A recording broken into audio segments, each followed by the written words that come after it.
Welcome to Command Control Power, Apple Tech Support and Business Talk, the longest-running Apple consulting podcast.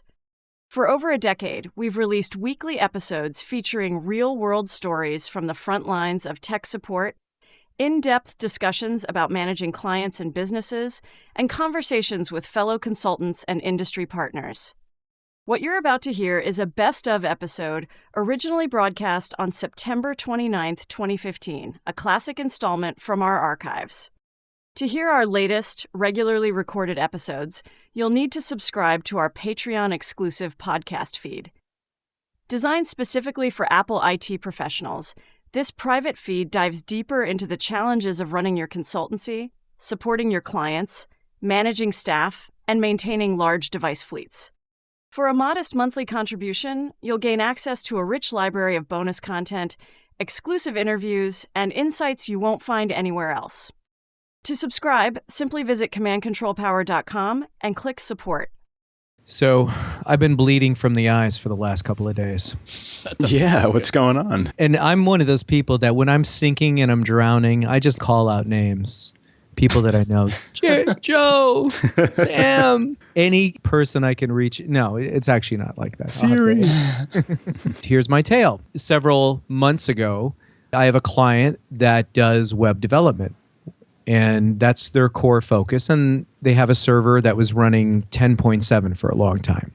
And pretty much the only services that were turned on were VPN, file sharing, web, and they're also running a Crush FTP server, which works very nicely. And so shout out to Ben Spink from Crush, because it's a nice product. I know we talk a lot about Rumpus, but Crush is pretty viable, and it works both on the Mac and the PC. So we took them through an upgrade to Yosemite. Everything went smoothly with the upgrade. VPN worked, file sharing. But when I turned on web services, I couldn't get any of the websites to either locally load on the LAN or on the WAN side. They were pulling their data from a web projects folder, which was on a direct attached Pegasus RAID. Anybody care to comment why those websites were not loading? Oh, I know. Permissions? Well, yeah, I mean, it was a permissions error. And it's funny because, so the first time around, reached out to Apple Enterprise and got the call escalated to a senior advisor. They did a screen share and they're like, we don't know, but web services are working because we can download the default page, or we can load the default page. And that's what was happening, was you could load the web server default page, but you couldn't get to these sites that were stored on this direct attached Pegasus RAID. They were correctly pointed. Nobody could figure it out.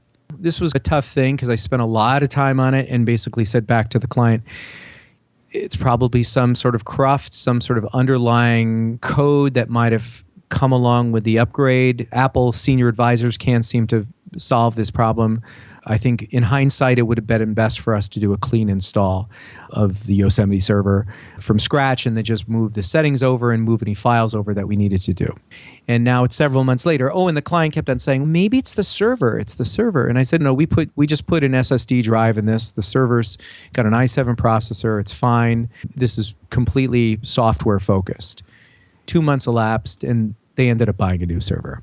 So they called me and I was scheduled to arrive this Saturday to do the server install from scratch. So loaded everything on, got the Crush working, got the file sharing working, and you already know where we're headed with this. It's about 1:30 in the afternoon now. We turned on web services, and guess what? All the local web development wasn't loading either locally on the LAN or on the WAN. And so we go through the same charade of getting the Apple team on the phone, enterprise support, got the call escalated, remote screen share. They look at it.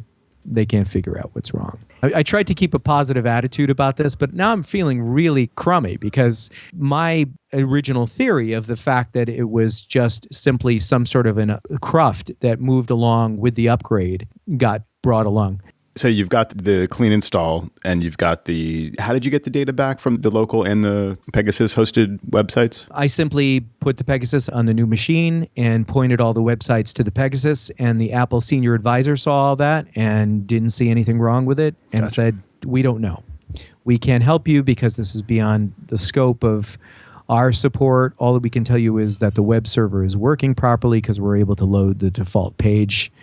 we don't know what's going on. Gotcha. And the difference is the default page is on the just like where the server creates it in the default location. I think it's library server web data. Knowing that this is a permissions issue now, I'm shocked that no one there knew to look for that. Yeah. You know what I mean? It's if we're in trouble with something like that, we call them for an explanation or a screen share, as you did, and they didn't look for that. That seems pretty. I don't know, man. But when you point to the Pegasus, it should automatically in web assign the proper permissions to that folder, to www user and www group. I wonder if you create a folder there, maybe it would, versus selecting a folder. I don't know. I did try that. I did try that as well. So I created a test folder, and that didn't work. I reached out to some of our friends in our community, and I got a lot of assistance from JD Strong. So shout out to him. If we just sign www user and www group to the web projects folder that's in a nested folder on the Pegasus RAID, it doesn't open up that folder. You have to do it from the top on down. So that was problematic in and of itself, because I didn't want to propagate user permissions for dub to the Pegasus RAID from the top all the way down and apply that to all the files. Let me ask you this. How did you end up doing it then, since this web folder was nested a few levels deep, right? Right. And so by just applying the permissions to the web projects folder, that did not work. When I applied it to the Pegasus folder just for experimental purposes from the top down, that didn't seem to work either. Now, I'm pretty sure that the www user process has to have access to every folder, I guess read access to every folder in the hierarchy, right? That's absolutely correct. According to JD Strong, he said that host sites with the data on another drive from 10.8 on, Apple started restricting the _www from escaping the confines of library server web. Oh, interesting. Okay, that one's new to me. Yeah, I did not know that. Oh my gosh. A workaround for that, again, according to JD Strong, you can put in symbolic links inside the library server web data default. But he says that's really not a preferred way to do it. When my client bought the new server, they bought a new server with a 2 terabyte drive. So that was part of my problem was solved.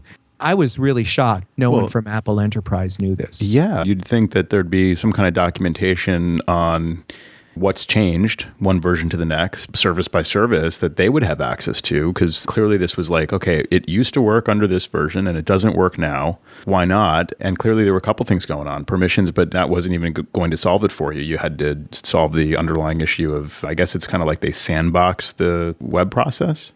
That's certainly what it seems like. Yeah. So that should be something that they point out somewhere in the documentation. This wasn't solved till over the weekend. I had some dialogue going with JD right there on site in the afternoon, and he was nice enough to take a little time from doing some yard work to reach out to me. And so I said to the client, let's leave now, and it was about 3:30 at that point. Let me work on this over the weekend, and then I will be on site at 8 o'clock Monday morning to make sure that everybody's logged in and you're able to do your web development inside and outside of the network.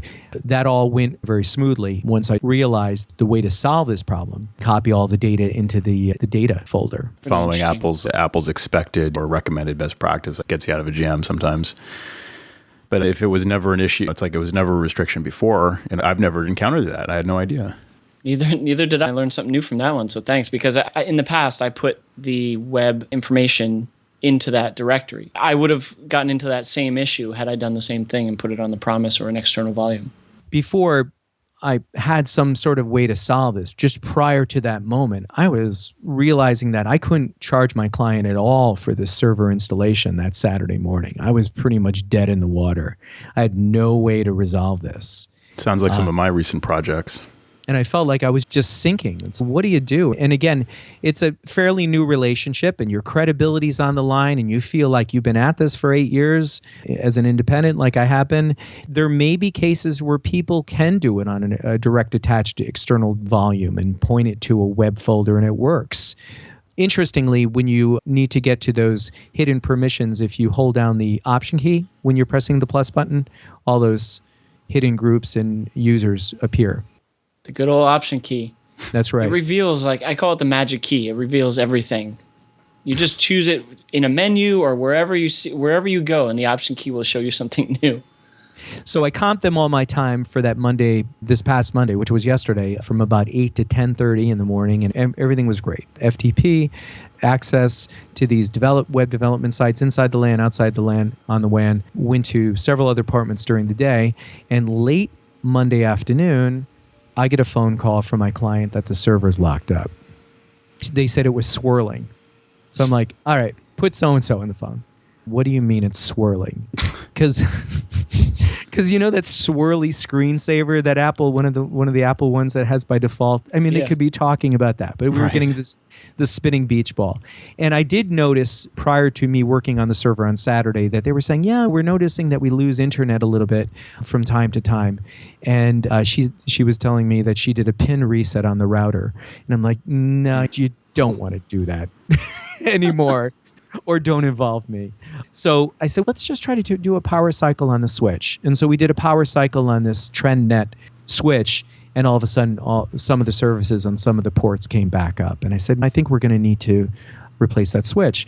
So of course, when I got this phone call, some 8 hours later, that the server is locked up, I was thinking one of the things it possibly could be is that just port goes dead on the switch. And I've seen this before where the server just starts to beach ball because it can't resolve. Because it can't resolve DNS, you're saying? Just because it loses its Ethernet connection. Oh, sure. Yeah, I have seen that. Yeah, I've seen stuff like that. Yeah, definitely network connections it can cause glitchy stuff like that. So it was the end of the day, and I said, look, let me try some local suppliers and see if we can find you a 24-port enterprise-style switch, and I'll meet you this morning, 8 a.m. We'll put in the new switch. And so they had to do 2 hard resets at the end of the day, and the second hard reset, I believe, just completely killed the Open Directory. And they had 12 users, so I had to do a slap config, rebuilt the Open Directory remotely before I showed up on site, got all the services working, got DNS working properly again, so that properly resolved. And then we put in the new switch this morning. We were talking last week, Joe, about changing not one variable, but 2. But I'm guilty of that today as well. Because one other thing that I noticed, which was a little bit unusual, was that they had an APC power supply hooked in via USB. And of course, when you do that under power management settings, you have a separate tab for the UPS. I kind of looked at it and looked at it again, and I'm like, I'm unplugging this. Because you never know. Could be the most screwball thing that just all of a sudden causes the server to lock up. I've seen that happen with an APC connected to a server via USB. Talk to me. Yeah, so this was a while back. This was a Mac Pro tower, and it was an APC 1500 VA. It's like the tall tan colored one, stands upright, and this was the one that has an external battery pack option. Mm-hmm. And I had never seen this before, but we had this Mac Pro, and we put in this battery, and I thought I'm doing the right thing by connecting it and scheduling it to shut down and all the features you would use of the battery backup, sure, that kind of thing. And yeah, just noticed it would just like hard, it would just lock up. And yeah, and I think I got the call. This was a client that's like an hour and a half away. So I'm like home the next day, and it's like the server's locked up, or maybe it was later that night, several years ago. Like you, I'm thinking like, what's connected? In this case, it was all pretty much internal storage, I think. And I don't think there was really much of anything plugged in. And so I walked them through let's try unplugging this. And this was a one variable at a time situation. And we unplugged that, problem solved. So that definitely can happen. So it's 8 hours later, server's still up. So I'm happy. Wow, nice. And now I can bill out some of my time. You get into one of those really difficult situations where it's like, my gosh, we've already done this dance before. You want to be a credible support person for them. You start burning through that technical capital pretty quickly at that point when you've already struggled to get the server up and running or whatever, and then suddenly a switch dies and it's just, man, everything I touch just turns to crap. And then you start wondering, how long is my reputation going to last here? They'll hang with you for a while, but once you start to have these just bad coincidences, it's like I start to wonder if they're going to throw me out or something. And during the course of me being there on site, especially on Monday, I'm solving other problems for them while I'm waiting for something to either configure or whatever, and you're doing all these 2 base hits and 3 base hits. They want you to make the home run with the server. That's really all they're focusing on. So it's, yeah, but I logged in as root and helped this person install this special web development package that they couldn't get to run. What about that? When's our server going to be up and running, Mr. Hotshot? Yeah. That's my story. But that's great. You got a positive result in the end. Yeah, so far. I don't want to jinx it. It's only been another 8 hours. Shh. Nice.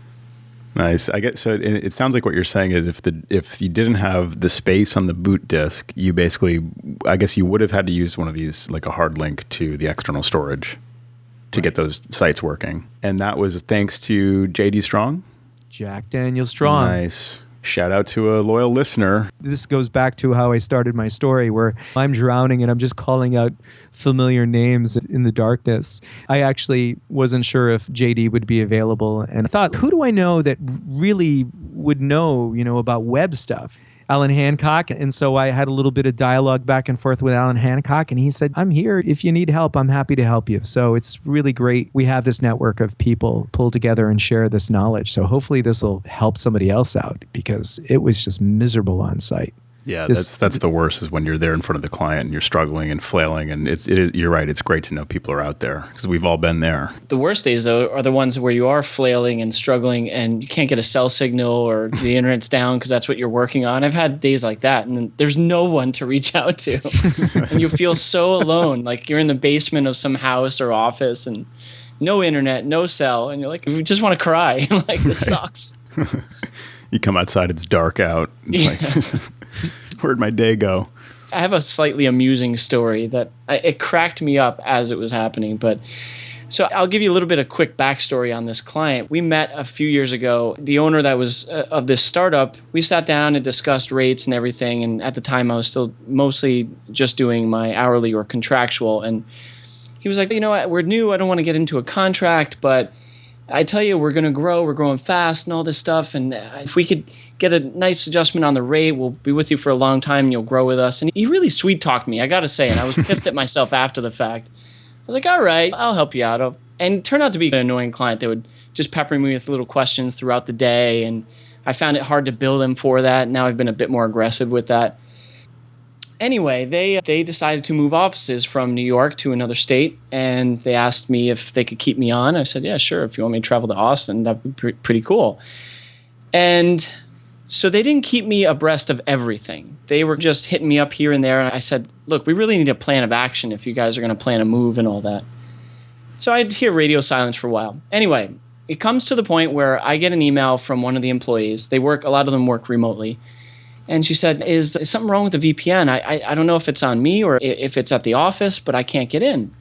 So I look in my remote list and I say, the server appears to be down, so can someone in the New York office have a look?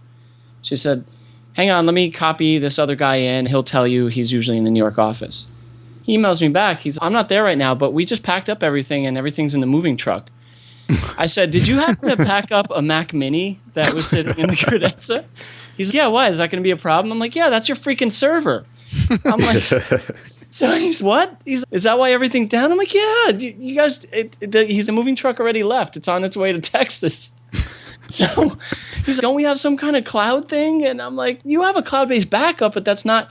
So anyway, so VPN's down, their server's down, and they're still waiting for the truck to get to Austin for them to do any sort of work at this point. That's why they should call you first, right?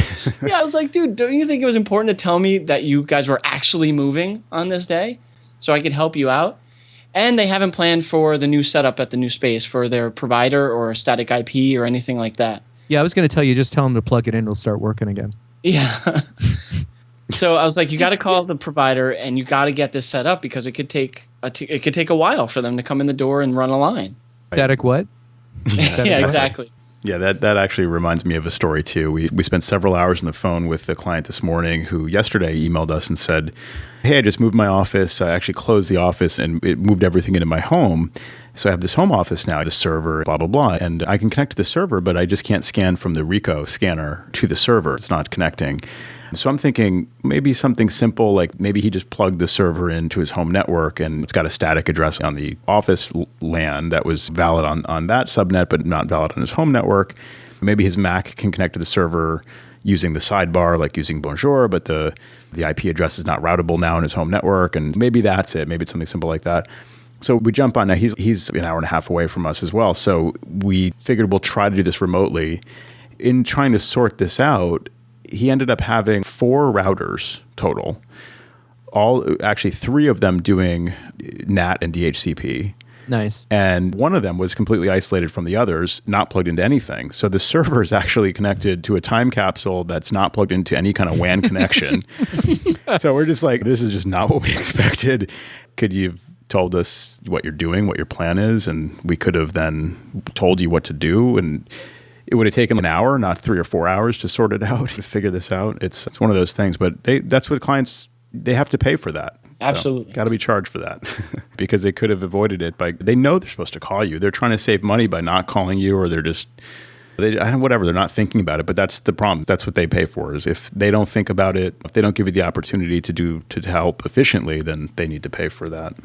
Yeah, you tell them you downsized, you're saving money. So even if I charge you, you're still saving money. Yeah, exactly. This client that I'd heard from originally, I don't know, 4 or 5 months ago, we're interested in your services, got your name from so-and-so. We have this PC company that's helping us, but we're like mostly Mac-based now. We've been slowly switching over to Mac. We've got 10 Macs here.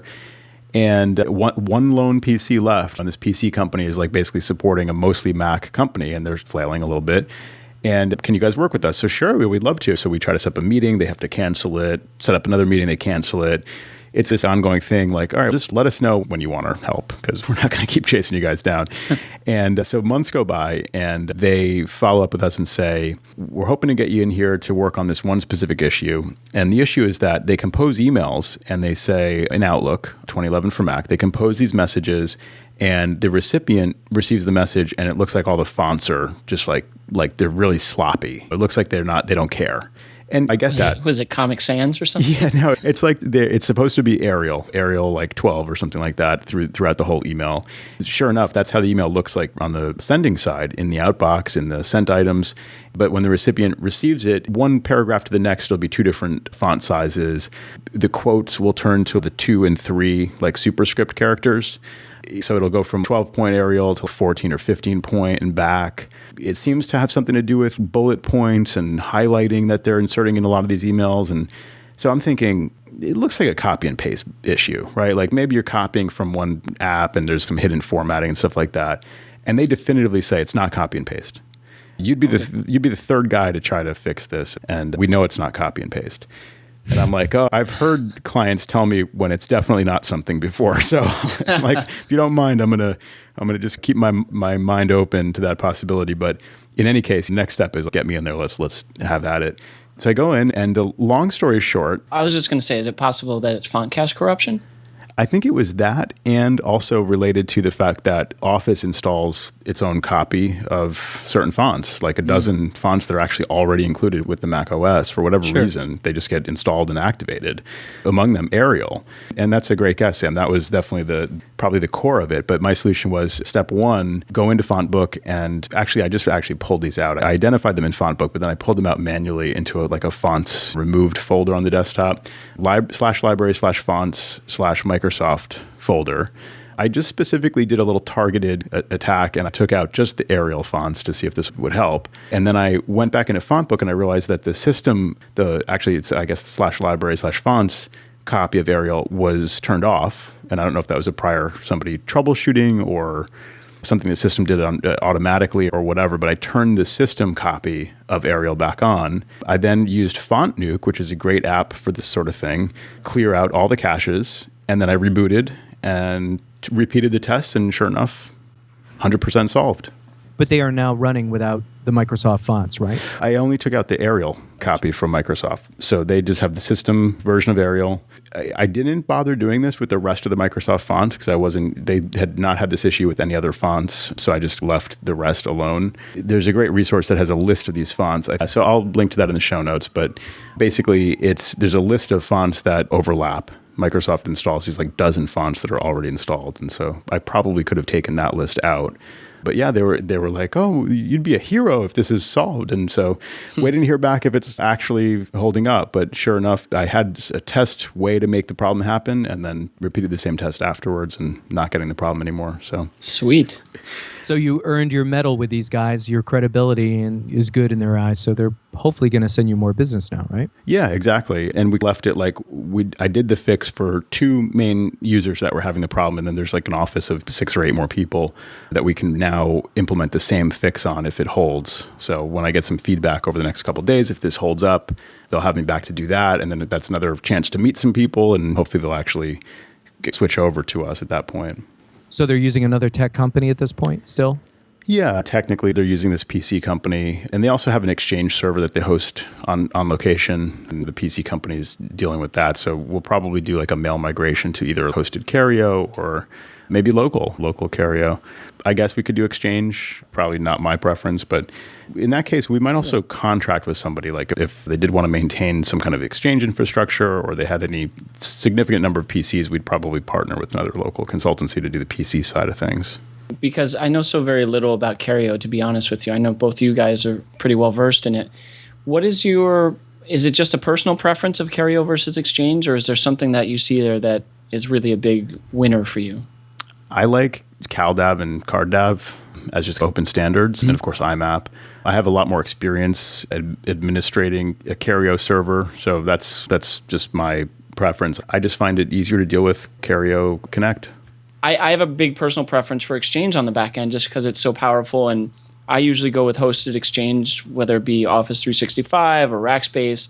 We actually just did a migration this weekend for someone to hosted Exchange from a pretty bad IMAP carrier. I find it just more comfortable. Also, I don't know, do you have any users that are using Cario Connect with a PC client side? We have had in the past. I don't know if we have any current users, but I know it works. You can configure it, and I don't know what the preferred desktop client would be. Gotcha. Because I don't think does Outlook deal with CardDAV and CalDAV yet? No, I don't believe so. Yeah, that might be a little bit of a showstopper then for that kind of client. I have users on the PC side who are using Cario with the system that I inherited. So this is one of those situations, Sam, where I didn't actively pursue Cario, but I inherited a system that I've been supporting, and it's on an ongoing basis for a school. It's been rock solid, and it's very easy to administrate. So I think there's these 2 perspectives. If you want to offload all mail responsibility and mail server tasks to something like a hosted Exchange, you can do that. But I think if you're a Mac consultant and you don't mind tackling, managing, and providing for a client running a mail server, it's not that much maintenance, as Joe will tell you as well. And it just works. And it's rock solid. And they update the product regularly. And I've never been bitten by any kind of product update bugs where they pushed out an update and then it stopped working. If you want to look at that as a possible revenue source for you and a real solid product to suggest for a client or a small group, I think it's a real viable candidate. So it's better than Eudora is what you're saying. A little bit better. Another one to check out, I've mentioned before, GetSynced, getsynced.com, getsyncd.com. They had an affiliate program for a while, which I apparently missed out on. I should have signed up because I've referred tons of clients to them over the years. Money on the table, anyway. But they do have a white label program. So you can, and I haven't signed up for this yet, but basically you can spin up your own virtual server with your own instance of Cario Connect on it. You can basically pay them for the user licensing and based on the number of cores and so on. But essentially around the 75 user level, it's something like $350 per mailbox. And so what you can do from there is you can price it however you want to make some money on it. It's not a whole lot of money because they're charging, if you pay them directly, something like $5 a month or $6 a month, something like that. You may be able to make that type of thing work too, where you've got their infrastructure, their redundancy, power, internet. I think there's also some level of redundancy between mail server instances as well with the latest version of Carrio. There's a multi-server component. I don't know if GetSync's offering includes that, but that's something that I've found pretty intriguing as well. And you get their support. You get their team supporting the hardware and software side of things, but also just being able to help you administer the box as well. And then from there, you can just create your client domain names, update your DNS, and so on. And basically, you've got essentially a Carrio server that's hosted in a really robust infrastructure that you can maintain and you can sell to your clients. We've used GetSync in the past. As a matter of fact, for my company email, I was using that for a while.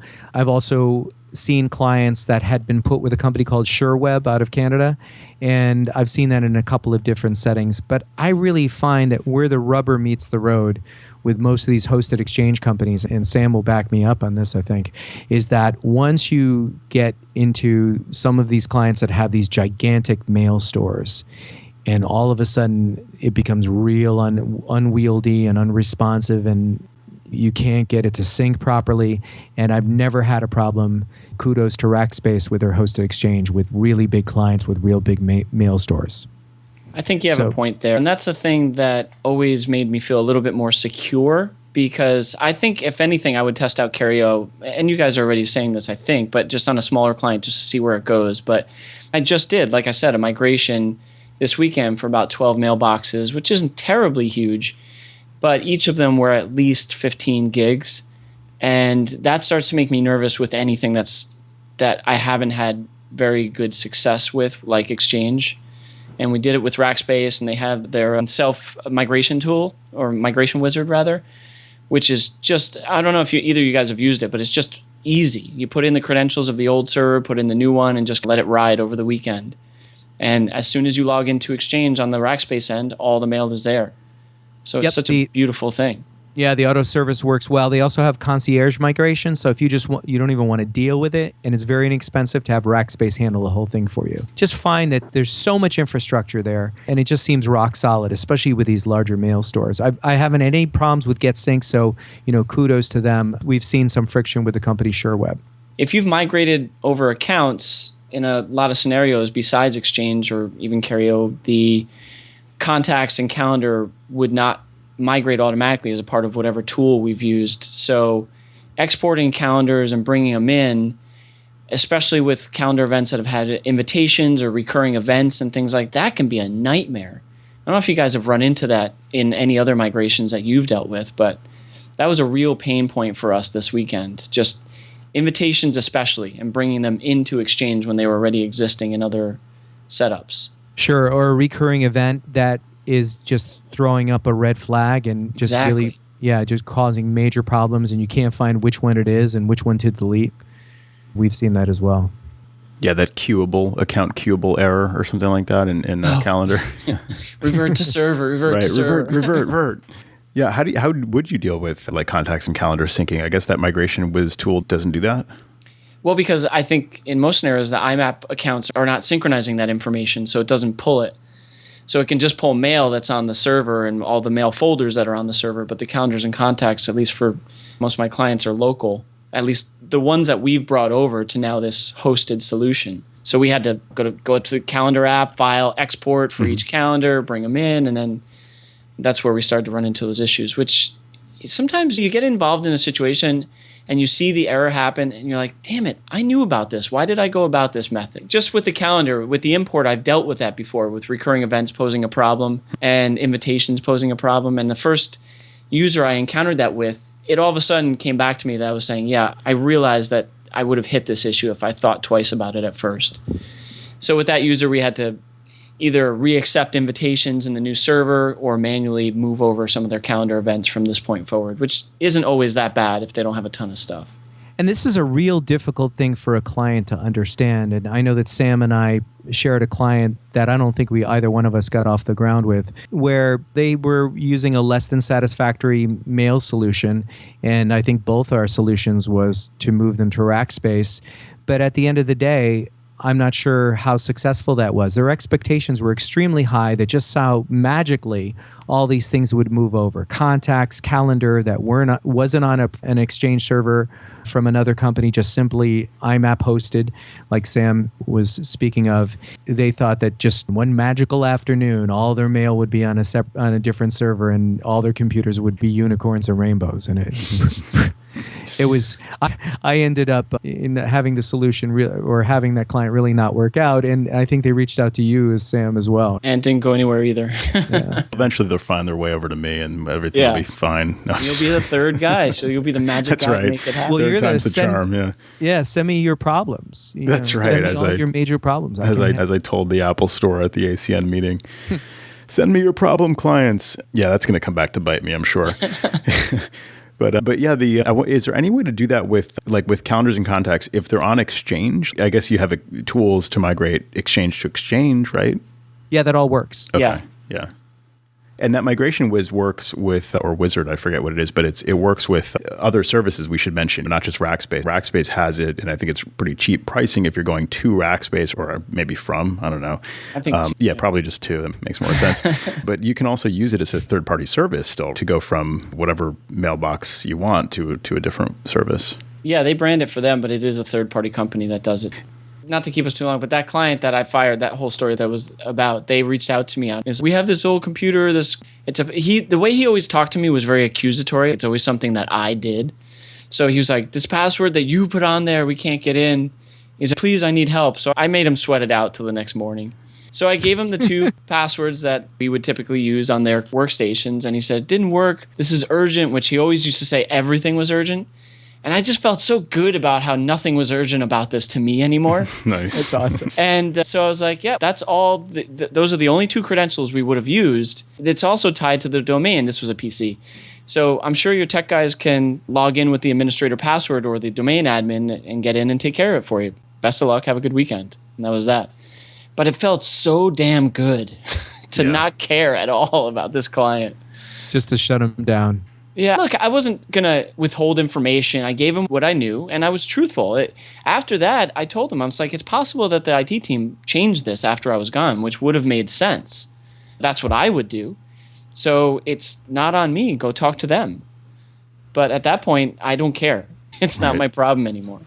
Yeah, that's the payoff right there. You went through the hard process of severing ties, and that's the benefit, is that you don't have to worry about this stuff anymore. Yeah, you're gone. You're gone. You're gone. He's lucky. Yeah, he's lucky he got you. But I want to drill into that attitude that you mentioned, like where this password that you set up, it could just be called a password. And I don't know what the password is, right? But it's not, I don't know what the password is. It's like, you set up a password. Thank you. That's exactly what pissed me off about him all the time. Because it was always so accusatory. You did this. And I'm like, dude, chill out. It's like, that would always make me angry and make me more of an aggressive response, because you're not working with me. You're accusing me of something and then saying, please, I need help. And you're immediately putting yourself at odds with me when, in fact, you're asking me for help. So it doesn't really help if you need me, but you're pointing the finger and blaming me in the process. It doesn't matter who's to blame, but you want to establish that I'm to blame first. And so why? Right.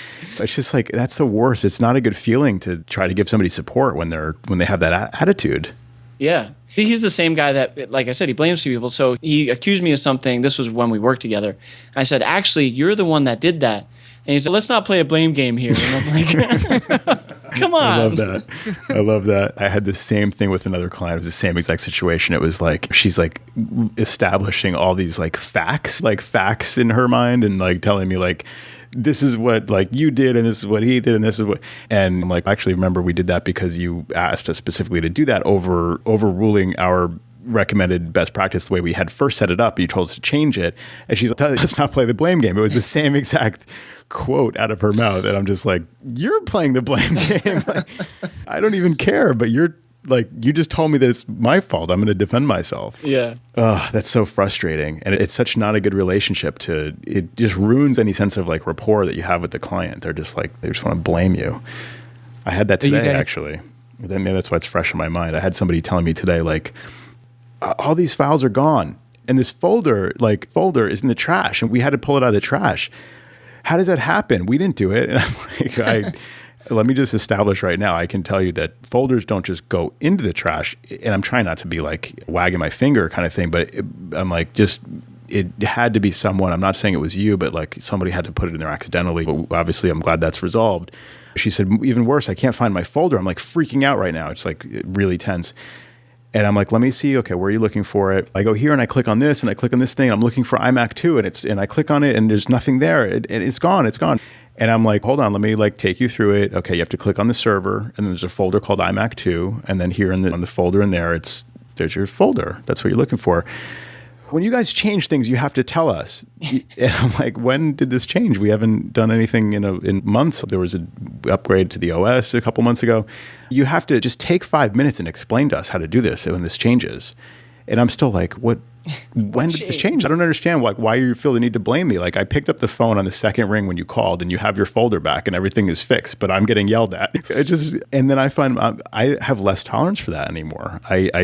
I don't want to sit and let a client vent at me about what I should have done differently. It's like, I didn't change this. You're clicking on the wrong thing. I don't know what you're trying to find, but you remember this process incorrectly. And you're trying to tell me that I changed something like out from under you. It just doesn't make any sense. Totally. Ugh. And the lack of patience is funny too. I actually, just the other day, one of my clients, because you said freaking out, just made me realize this. She emailed all of us and said, all three of us here, and she said, I deleted all my contacts in FileMaker and I'm freaking out. And by the way, I hate your voicemail system. Man. Why was that necessary? Because she couldn't get us and she hated like the auto attendant apparently. Oh, you guys both sound like really good at not only dealing with the situation, but talking to the client and addressing the client calmly and giving them back a little bit of what they're giving you. And for me, my reaction is I'm so caught off guard and I'm like at that point keyed up that I'm not even certainly shout back, but I don't even give the response that I want to give. Can't get there because smoke is coming out of my ears. So I applaud you both for handling it very well. And the other thing too, again, people handle these conflicts differently, whether it's your fault or you're not. 99% of the time, it usually isn't our fault. It still ruins your day, or it ruins my day. Yeah. And I keep on ruminating about it and rehashing the conversation and thinking like, oh, I should have said this. And it's like, can you believe that? And I'm talking to my wife, can you believe they said that? And just let it go, honey. Just let it go. Oh, I totally felt that way this morning after this call. I'm like, this is not like, I just helped her and I feel bad for some reason. I don't feel bad, but it's like I feel like my blood pressure went up. I'm just doing my job. It's very weird. It's a weird feeling. Yeah, it's funny, man. Certain people have that attitude. I think the MO is like to establish blame, like draw a line in the sand first, like before anything. They're just immediately coming out like on the offensive. And it's good to slowly weed those people out of our clientele, I think. I'm trying. Yeah. And I guess the logic is because they position themselves as that, you'll somehow feel like you're obligated to give them the support, whether it's Sam's client or your client, Joe. And most times we do. Most times we try to, here's your password. Do you have your caps lock on? Here's your folder. This is how you get to it. And but even it's a client that has moved on and we usually reach out to help them. Yeah. We still feel that responsibility. It's true. Yeah. Sure. We're not jerks.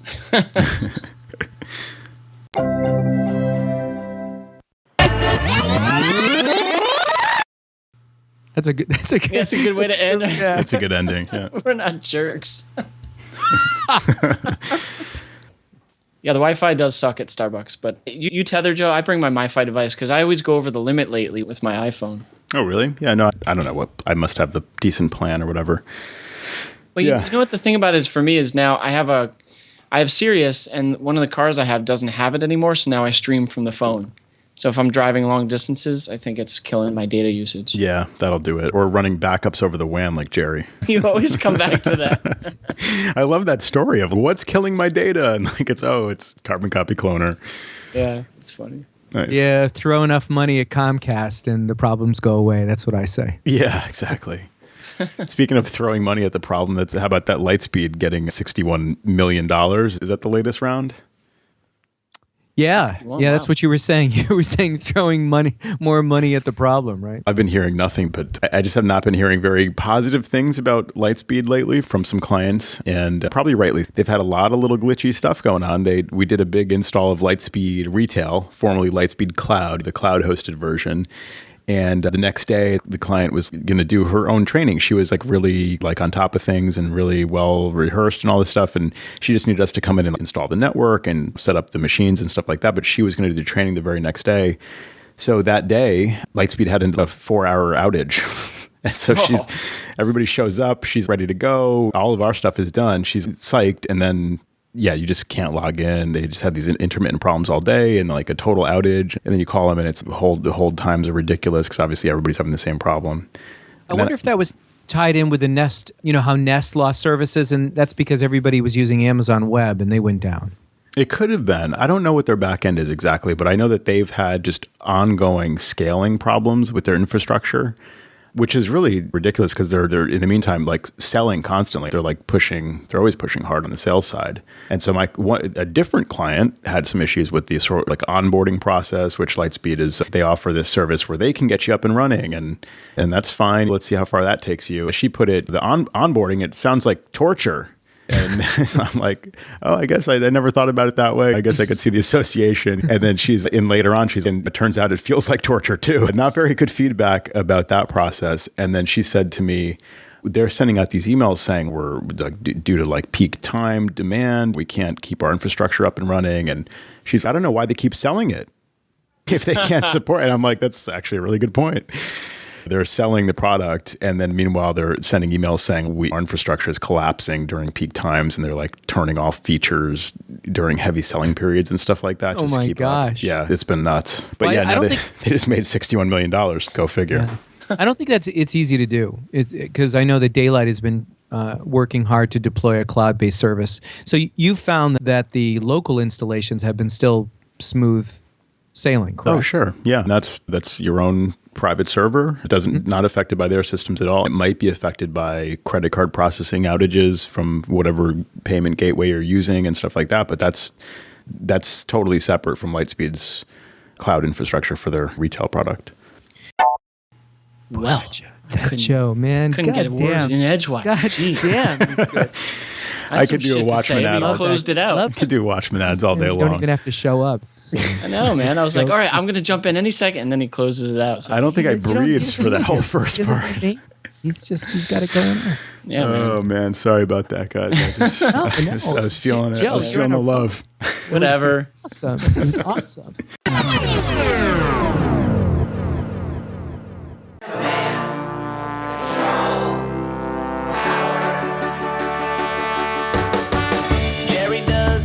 Of customers of all kinds. Am I on the cloud? Joe spins his deeply detailed yarns all the time. I have a whole story about this. Sam is on the road again, phoning in from a hotel. At least we know where I am. Half a century combined of Apple